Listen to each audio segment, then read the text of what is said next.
Oh, I had to get myself in the right mood, people. I started doing this video, but my spirit was off. Okay, get that out the way. Hey guys, it's your girl Me-Anie. We are gonna roll. Bloopers are gonna go because you know my situation with the iMovie.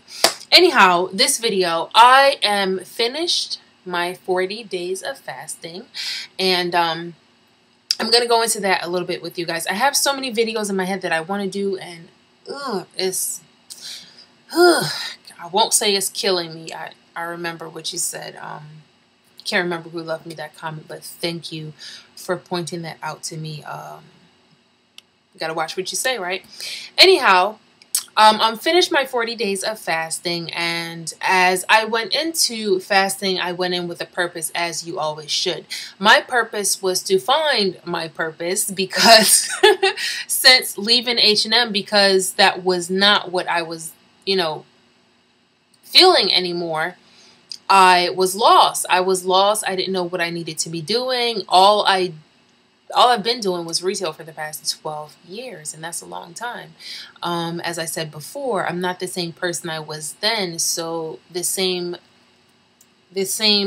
job, the same activities, the same friends, all that stuff is not going to satisfy you once you grow and you kind of develop or realize different things about yourself. So I definitely, gained a lot of skills from doing retail management. You have your customer service, you have prioritizing, being able to function with just a lot going on around you.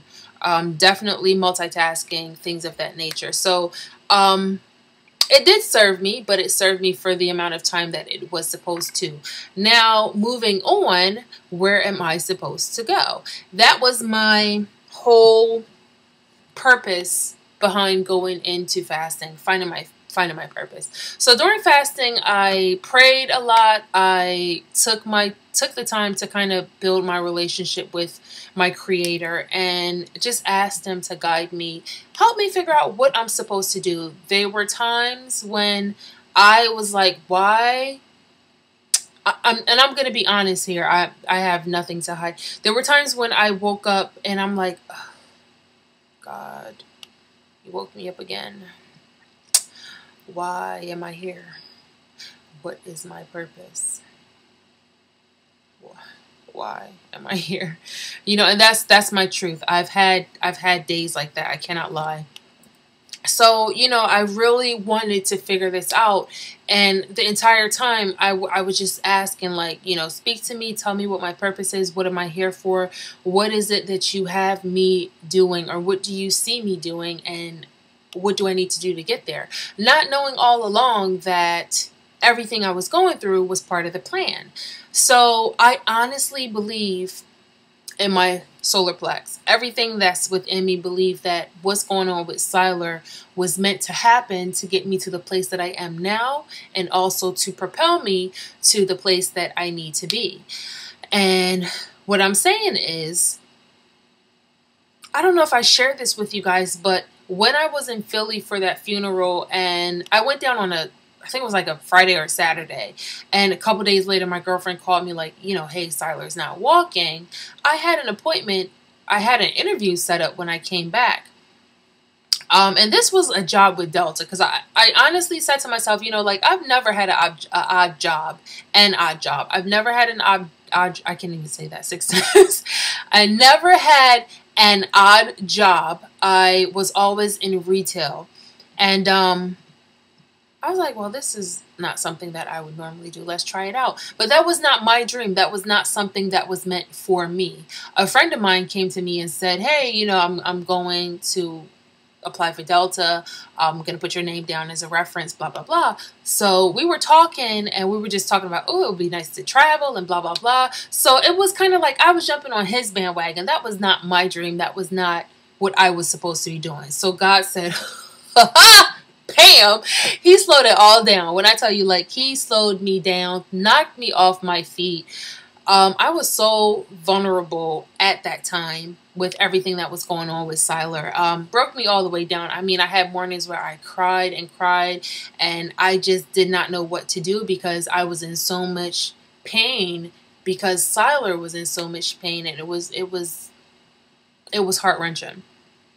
But it also showed me how capable I am of taking care of someone or something in such a state. By nature, I am a nurturing person. I like to, try to make things better for other people. Never really thought about nursing. That's not really my forte. But I will say I love animals. And the day that I figured out what I was meant to do, and I really believe this is the path I'm supposed to take, I was doing Sylar's water therapy. And when I say therapy, I do all this stuff on my own. I don't go to any facilities or anything like that. Definitely if I was working a regular job and I could have, secured this for him, I would have been all over it. But I think the situation that I'm in now is forcing me to kind of do things on my own to let me see what I'm capable of. So right now we're doing his water therapy, and one morning I was in the pool with him, and I just found myself laughing. I was so excited. I was so thrilled at what was going on, and something came over me, and I just said, wow, like, I haven't laughed like this in a really, really long time. And I said, this is what I need to be doing. I need to be doing this. I need to be working with animals. And I got excited. I got so excited about it. I can remember it really well. And I just felt thrilled because I think up to that morning, I had said, God, like, please, like, I'm coming down on my last few days. Show me what I'm supposed to do. Speak to me, show me, show me, show me. So I am going to go back to school to become a vet rehab therapist. And I'm excited and nervous at the same time because I haven't been to school. I have not been to school in forever. I have I have a degree in fashion merchandising, but I don't think that's going to help unless, like, what am I going to do? Put the dogs in puppy couture or something like that? Work with Miss Quad, baby. Work with Miss Quad. But that was my degree then. But going forward, I'm looking into going back to school for animal science degree, and that's going to allow me to position myself to become a vet. Once I'm a vet, then I have to get a certification to become a vet rehab therapist. So that's what all my focus is going. No, you're not being honest. That's what some of your focus is going towards because you need to focus on it more and speak life into it. So that's what some of my focus is on right now. I really need to revamp my thinking and get this whole thing on the ball. But I figured out what I want to do. I figured out where I want to go, and it's time to get there. So I'm really happy that I was able to organize that. I think I told one of my friends, we were talking, I told her about it, and she was like, well, I don't even know why you didn't see this before. She was like, I could have told you that. And I was like, huh? Like, what? So it's really amazing when people from the outside looking in can tell you things about yourself that you don't necessarily see. Now, this could be a good thing. It can also be a bad thing when people tell you things. It's just what you choose to believe when they say it to you. And when she said that, I started thinking, like, how could she know this and I don't know it? I know myself. How can I not possibly know that that's what I'm supposed to do? So I started reflecting and trying to figure out what signs were there. And I kind of noticed, or I started thinking about all the times that I would walk around my complex. I walked around my complex so many times with Sylar, and we would get stopped by different families and kids and everything. People wanting to know what happened to him. And I would tell the story over and over and over again, and the response that I got from people was just like, wow, I applaud you for doing this. You're such a good mom. That's one thing I kept hearing. You're such a good mommy. You're such a good mommy. You're such a good mommy. You take care of him so well. I've seen you walking him around here. Like, if that's how you take care of your dog, I wonder how you take care of your man. So this This guy said that to me a couple days ago.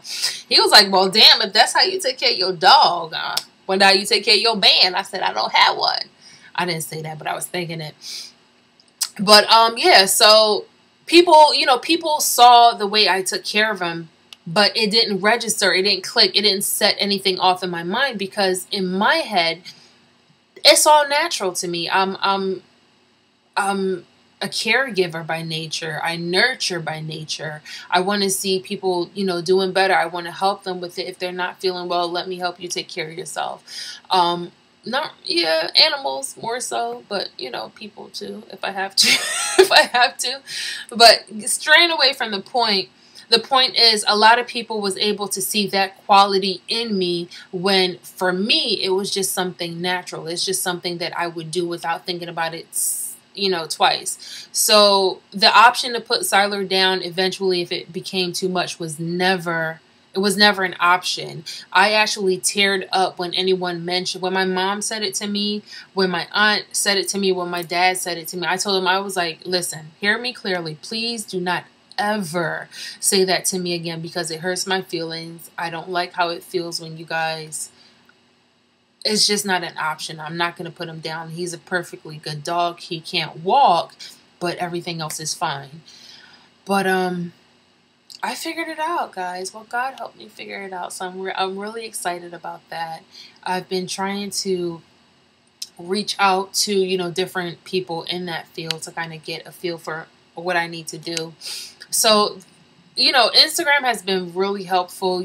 You can put a hashtag in and search things and just find things.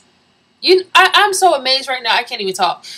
I started hashtagging vets and stuff like that, and I actually got to speak to different people trying to find out like how they got into the position that they're in, because I know there's more than one way to obtain one position. So I wanted to see what the options were, what's available, was something, you know, things that they might have done in the past that might not be working or might not be acceptable now, because I know a lot of the times you can be working for a company, you kind of get grandfathered in. Other times you have to take the classes to get the certification, blah blah blah. So, you know, reaching out to different people, talking to them, gathering a lot of information, or trying to gather a lot of information as to what I need to do. So with that being said, if anyone, and listen to me, people. I know a lot of people want to help and they want to say, oh, I know this person and blah, blah, blah, blah, blah, blah. This is what I'm saying. If you are a vet yourself, personally, yourself, if you can say, I'm a vet, if you can say that, if you can say that you're a vet, you know, and you watch my channel, reach out to me. Reach out to me. I would love to get some feedback from you and really find out, because right now I am looking into classes and schools and everything like that, trying to figure out what I need to do exactly. And I would love to speak to different people and get all the information. I actually have someone on Instagram right now that I need to contact because she's a vet and we kind of fell off on communication. But I know you guys mean well, and don't tell me that, you know, your cousin's auntie, brother-in-law, sister's daughter is a vet, or you know someone. No, that's not what I'm looking for. I'm looking for someone that is a vet, and I don't mean to come off rude right now, but it's just frustrating when you specifically ask for one thing and all this other information get funneled in. No, just give me what I need. Anyhow, guys, that's where I am right now. Oopsies. That's where I am right now, and I'm really excited about it. I'm filled with so much right now, different emotions. So, yeah. Anyhow, guys, I'm going to wrap up this video. I know what I want to do. I'm excited. If you are a vet yourself, you can definitely send me a message. I would love to chat with you. I do have Kik, K-I-K, and my name on there is Me_Anie261. So that's me on Kik if you have that. Instagram, I'm Barbadian261. I also have Instagram Messenger too, so if you guys have that, you can definitely hit me up. This is starting to scratch my skin, these little pipe cleaners down here. Alright guys, gonna end this video, and I thank you guys for watching. There's another video that I want to do talking about the receiving portion of Ask, Believe, Receive. Someone reached out to me on that level, so I'm gonna make that video now. I gotta get my spirits back together. Listen to some music. Make we day like bread and butter, 'cause I know we'll be together.